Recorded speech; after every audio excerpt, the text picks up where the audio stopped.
أنفسنا ومن سيئات أعمالنا من يهده الله فلا مضل له ومن يضلله فلا هادي له وأشهد أن لا إله إلا الله وحده لا شريك له وأشهد أن سيدنا ومولانا محمدا عبده ورسوله. قال الله تعالى في القرآن المجيد والفرقان الحميد: شهر رمضان الذي أنزل فيه القرآن هدى للناس وبينات من الهدى والفرقان فمن شهد منكم الشهر فليصم ومن كان مريضا أو على سفر فعدة من أيام أخر. صدق الله العظيم وصدق رسوله النبي الكريم ونحن على ذلك من الشاهدين والشاكرين والحمد لله رب العالمين.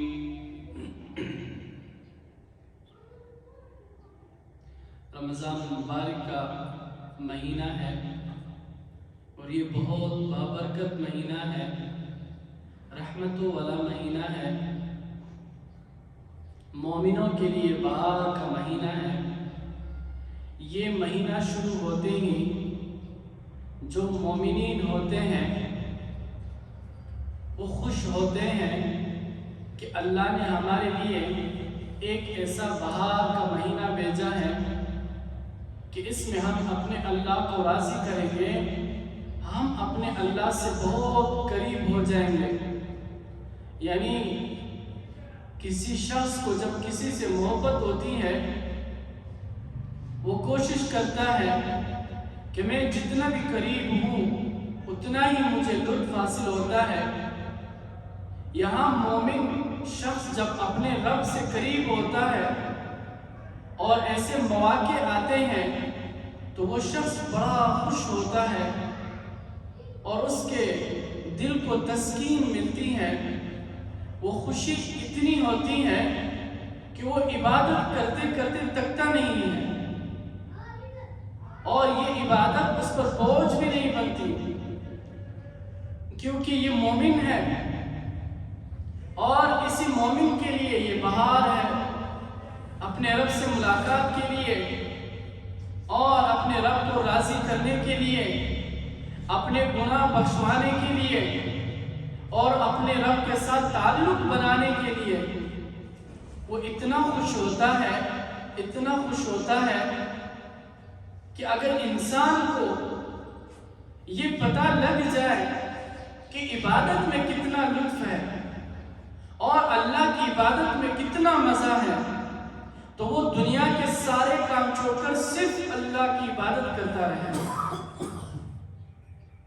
کیونکہ انسان کو اس کی لذت کا پتہ نہیں ہے کہ دین میں، شریعت میں، اللہ کے احکامات میں کتنی لذت ہے. پھر اللہ نے فرمایا: شہر رمضان الذی انزل فیہ القرآن، یہ وہ مہینہ ہے جس میں اللہ نے قرآن پاک نازل کیا. پھر اسی قرآن پاک میں کیا فرمایا؟ فمن شہد منکم الشہر فلیصم، آپ میں سے جو لوگ حاضر ہیں، مقیم ہیں، وہ کیا کریں؟ فلیصم، وہ روزہ رکھیں. ومن کان مریضا او علی سفر، اور ان میں سے جو لوگ مریض ہیں اور جو لوگ سفر میں ہیں، فعدۃ من ایام اخر، تو وہ پھر اس کو لوٹا دے، یعنی قضا کرے.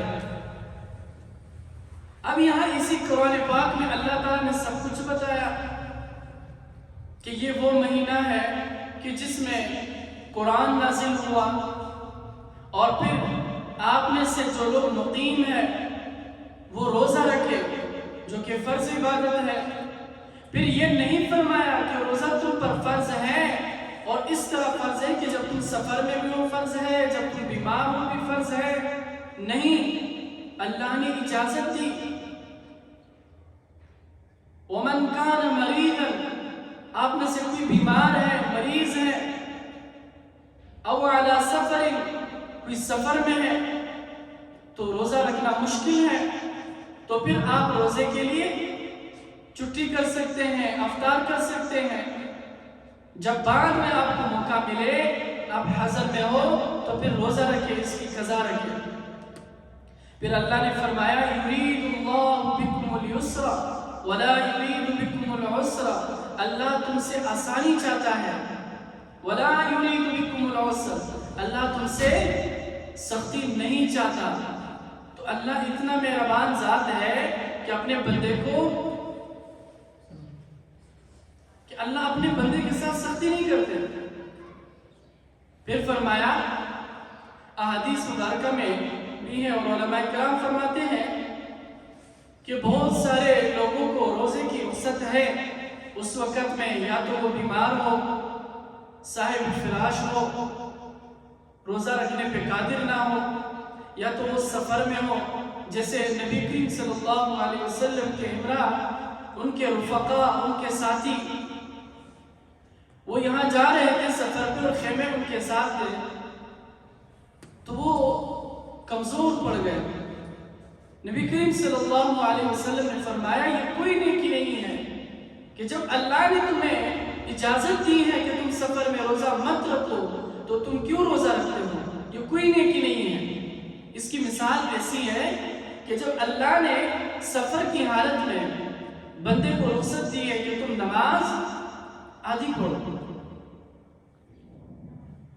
فجر کی نماز 4 ہے 2 پڑھو، ظہر کی 10 ہے 2 پڑھو، عصر کے 4 ہے 2، مغرب کے 5 ہے 3، کیونکہ 3 تو آدھے نہیں ہو سکتے. اسی طرح مغرب کے بعد عشاء 9 ہے تو 2 فرض پڑھ لو 3، اسی طرح وتر پڑھ لو، وتر چونکہ واجب ہے، اور سنتوں کو اللہ نے معاف کر دیا.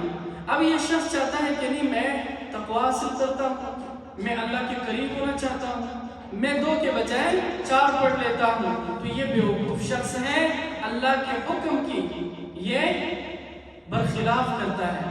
تو اس لیے اللہ نے جب روزے میں اجازت دی کہ جب تم سفر کی حالت میں ہو تو پھر روزہ نہ رکھو، بیمار ہو روزہ نہ رکھو.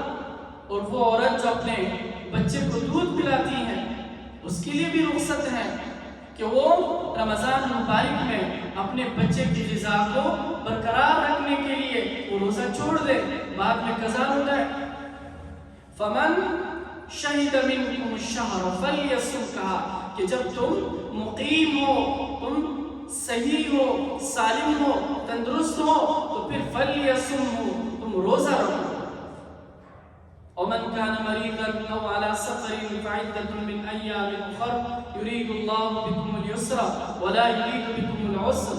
پھر فرمایا ولتكملوا العدة ولتكبروا الله على ما هداكم وَلَعَلَّكُمْ تَشْكُرُونَ.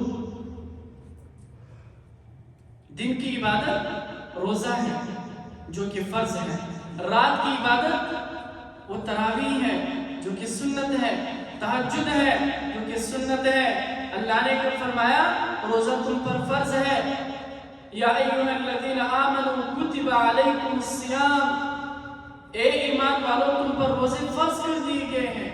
کما کتب علی الذین من قبلکم لعلکم تتقون، جیسا کہ تم سے پہلے لوگوں پر فرض کیے گئے تھے.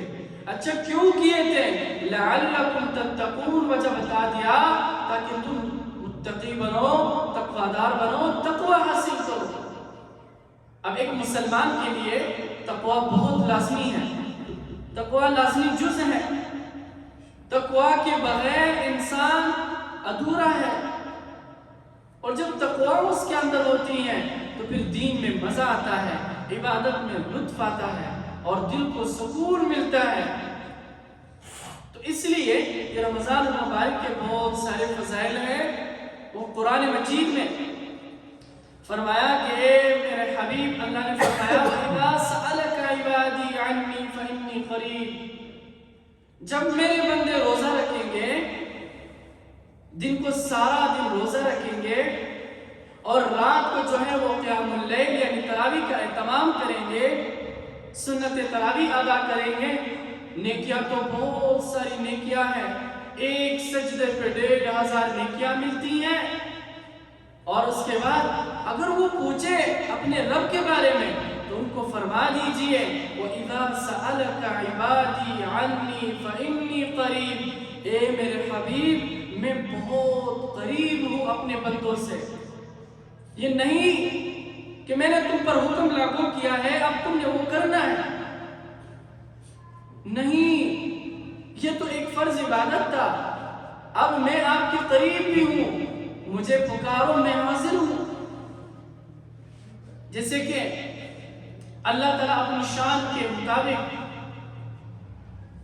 آسمانوں میں پہلی آسمان پر نزول ہوتا ہے آدھی رات کو، اور پھر اپنے بندوں سے مخاطب ہوتا ہے، جہاں سارے دنیا کے لوگ اس وقت سو رہے ہوتے ہیں، اور کچھ وہ متقی اور پرہیزگار لوگ جو کہ اللہ تعالیٰ کے قریب ہوتے ہیں، اللہ تعالیٰ سے ان کی دوستی ہوتی ہے، اور پھر وہ اپنے اللہ کے اس عبادت میں لطف حاصل کرنے کے لیے اللہ اعلان کرتا ہے هل من مستغفر استغفرت له، ہے کوئی مجھ سے استغفار کرنے والا، استغفرت له، تاکہ میں اسے معاف کروں، اس کی استغفار کو قبول کروں۔ جواب نہیں آتا۔ ہے کوئی رزق مانگنے والا، روزی مانگنے والا، ہے کوئی مجھ سے بخشش طلب کرنے والا، مجھ سے کچھ تو مانگے، میں عطا کرنے والا ہوں۔ لیکن اس وقت ہم دور ہوتے ہیں اپنے اللہ سے اور اللہ کو نہیں پکارتے، جو کہ ہمیں اپنے رب کو پکارنا چاہیے۔ مدد بھی صرف اللہ سے، ہر چیز بھی اللہ سے، چونکہ اللہ نے یہ مہینہ جب بھیجا تو اس لیے بھیجا۔ آخر میں یہ آیت پہ ذرا غور کرے کہ جب اللہ نے فرمایا کہ یا ایھا الذین آمنوا کتب علیکم الصیام، میں نے روزے فرض کیے ہیں کما کتب علی الذین، جیسے کہ آپ سے پہلے لوگوں پر فرض کیے گئے، لعلکم تتقون، تاکہ تم پرہیزگار بنو، تم نیک بنو، دنیا میں پھنس گئے ہو، اب دنیا سے نکلو۔ پھر فرمایا میں نے قرآن بھی نازل کیا، اور قرآن پاک میں فرمایا کہ اِنَّا أَنزَلْنَاهُ فِي لَيْلَةِ الْقَدْرِ، تمہیں معلوم ہے کہ یہ وہ مہینہ ہے جس میں ایک رات ایسی بھی ہے کہ اِنَّا أَنزَلْنَاهُ فِي لَيْلَةِ الْقَدْرِ، جس کی ایک رات الف شہر، 1000 مہینوں سے بہتر ہے۔ وَمَا أَدْرَاكَ مَا لَيْلَةُ الْقَدْرِ، تجھے معلوم ہے لیلۃ القدر کیا ہے، قدر کی رات کیا ہے؟ خَيْرٌ مِّنْ أَلْفِ شَهْرٍ، وہ بہتر ہے 1000 مہینوں سے، یعنی ایک رات کی عبادت 1000 مہینوں سے۔ ایک شخص عبادت کرتا رہتا ہے، پتہ نہیں اس کی زندگی کتنی ہوگی، اس کی زندگی ختم ہو جاتی ہے، اسے یہ 1000 مہینوں کی یہ عبادت نصیب نہیں ہوتی۔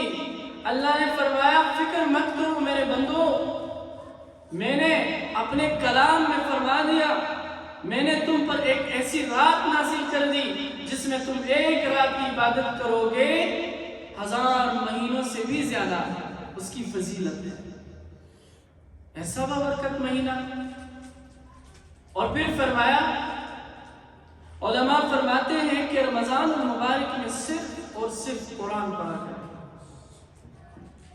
جب موقع ملے قرآن، جب موقع ملے قرآن اس کی تلاوت ہو، یہاں تک کہ جسے قرآن کریم میں اللہ نے فرمایا کہ روزہ کس وقت سے کس وقت رکھو، کلوا واشربوا حتی یتبین لکم الخیط الابیض من الخیط الاسود من الفجر، تم کھاؤ تم پیو، دونوں الفاظ آئے، کھاؤ بھی، کلو واشربو، تم پیو بھی، کہاں تک، کب تک؟ حتی یتبین لکم الخیط الابیض من الخیط الاسود من الفجر، جب آسمانوں پر تم دیکھو تھوڑی سی سفیدی آ جائے، یعنی فجر کا وقت داخل ہو جائے، یہاں تک تم کھاؤ اور پیو، پھر فَلْيَصُمْهُ، اب تمہارا روزہ ہے، روزہ رکھو، بس اس کے بعد مت کھاؤ، اور نیت کر لو کہ میں روزے سے ہوں اور میرا روزہ ہے۔ کہاں تک؟ ثُمَّ أَتِمُّ الصِّيَامَ إِلَى اللَّيْلِ، پھر تم رات تک روزہ رکھو۔ رات سے مراد ہمارے علماء کے نزدیک مغرب کا وقت، جب سورج غروب ہو جائے اور مغرب کا وقت داخل ہو جائے تو پھر اس وقت تم کیا کرو؟ روزہ افطار کرو۔ یہ اللہ کا حکم ہے۔ اللہ کا حکم کہاں سے کہاں تک ہے؟ کلوا واشربوا حتی یتبین لکم الخیط الابیض، تم کھاؤ پیو جہاں اس وقت تک کہ جب آسمان میں تھوڑی سی سفیدی آئے اور فجر کا وقت داخل ہو جائے، بس روزہ بند کرو، اب تم روزہ دار ہو۔ اور پھر ثم اتموا الصیام الی اللیل، پھر رات تک یعنی مغرب تک روزہ تمہارا روزہ ہے۔ اس دوران تمہاری کیا ذمہ داری ہے؟ تمہارے منہ کا روزہ، ہاتھوں کا روزہ، آنکھوں کا روزہ، کانوں کا روزہ، اسی طرح پورے بدن کا روزہ ہے۔ کیوں؟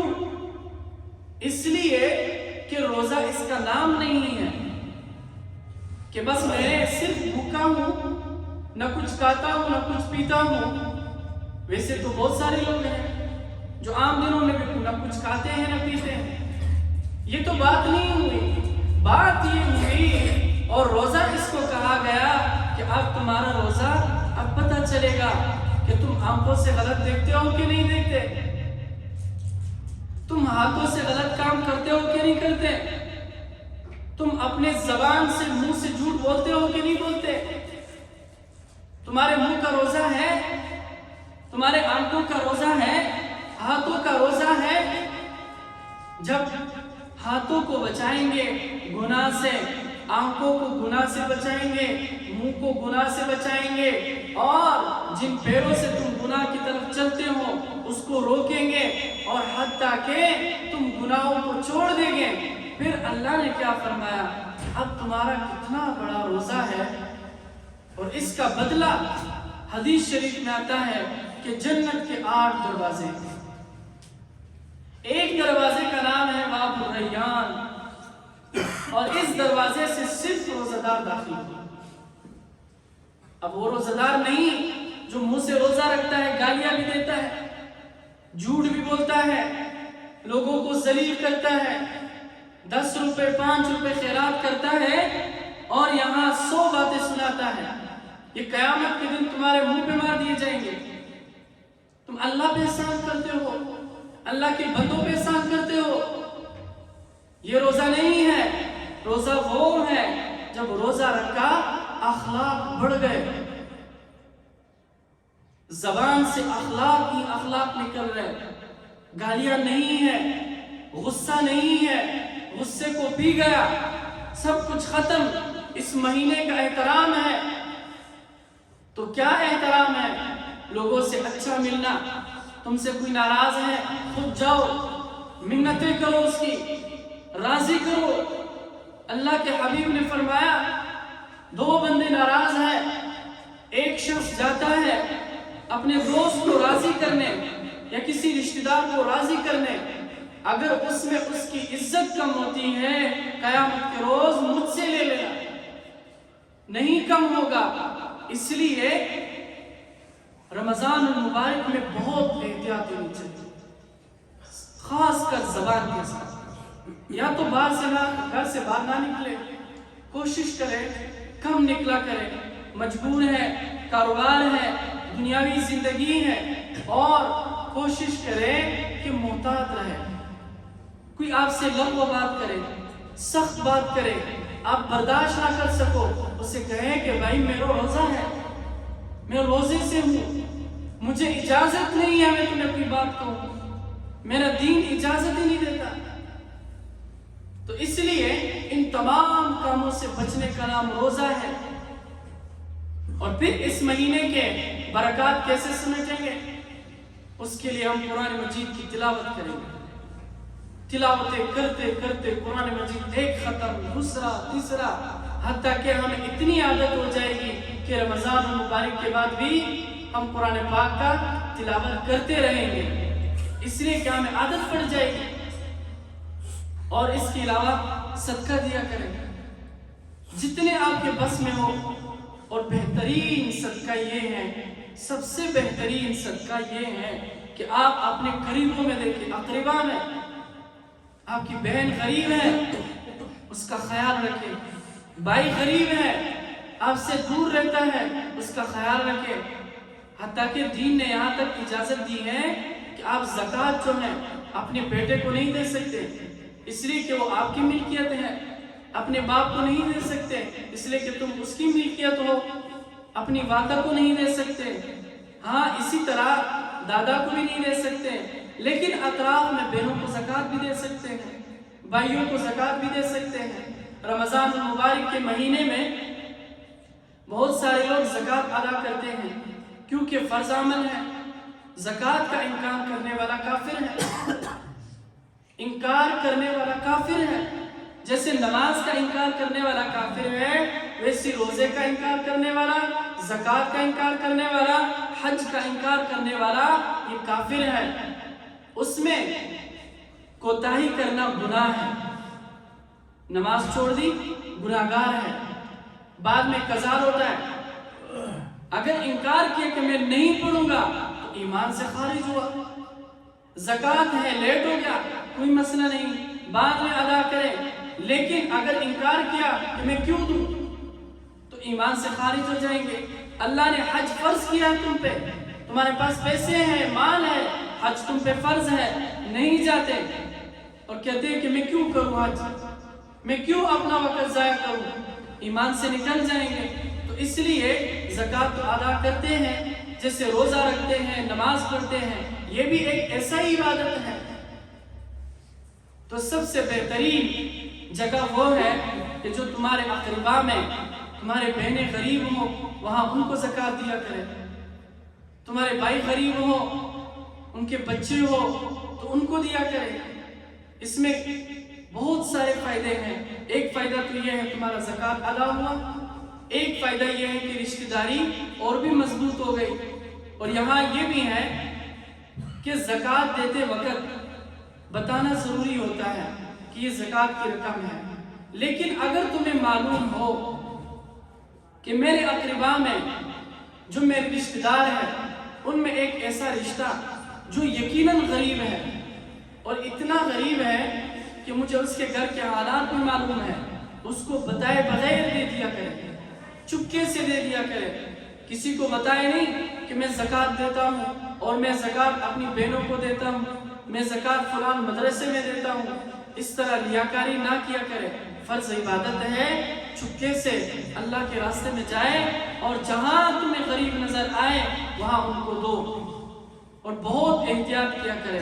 اور فرمایا حضور صلی اللہ علیہ وسلم نے ریاکاری کے بارے میں، ان یسیر الریاء شرک، تمہاری تھوڑی سی ریا بھی شرک ہے، اور شرک کتنا عظیم گناہ ہے، اللہ ہم سب کو بچائے۔ ہم نیکی کرتے ہیں، عبادت کرتے ہیں، اگر ہم سے ریاکاری ہو جائے تو ہمارا عبادت یہ ضائع۔ اگر ہم صدقہ دیتے ہیں، لوگوں کے سامنے پیسے نکال کے کسی غریب کو دیتے ہیں، اس کی تذلیل کرتے ہیں، اس میں بہت سارے گناہ ہیں۔ صدقہ تو تمہارا ادا ہوگا بھی نہیں، اور ایک تو تم نے ریاکاری کر لی اور اس غریب پر احسان کیا، اس غریب کو ذلیل کیا۔ اس لیے دین تو یہ کہتا ہے کہ جب تم نے صدقہ دینا ہو، تم نے کوئی نیک عمل کرنا ہو تو تم چپکے سے کیا کرو، حتیٰ کہ تمہارے دوسرے ہاتھ کو بھی پتہ نہ چلے۔ تو اس لیے اس مہینے میں قرآن کریم کا بہت اہتمام ہو، جب موقع ملے اللہ کے کلام کی تلاوت کیا کریں، اور رات کو تراویح کا اہتمام کیا کریں، کیونکہ رات کی عبادت قیام اللیل تراویح ہے، سنت ہے، اور دن کی عبادت وہ روزہ ہے۔ اللہ تعالیٰ ہمیں اس پر عمل کرنے کی توفیق دے اور صحابہ کرام کے نقش و قدم پر چلنے کی توفیق عطا فرمائے۔ وما علینا الا البلاغ۔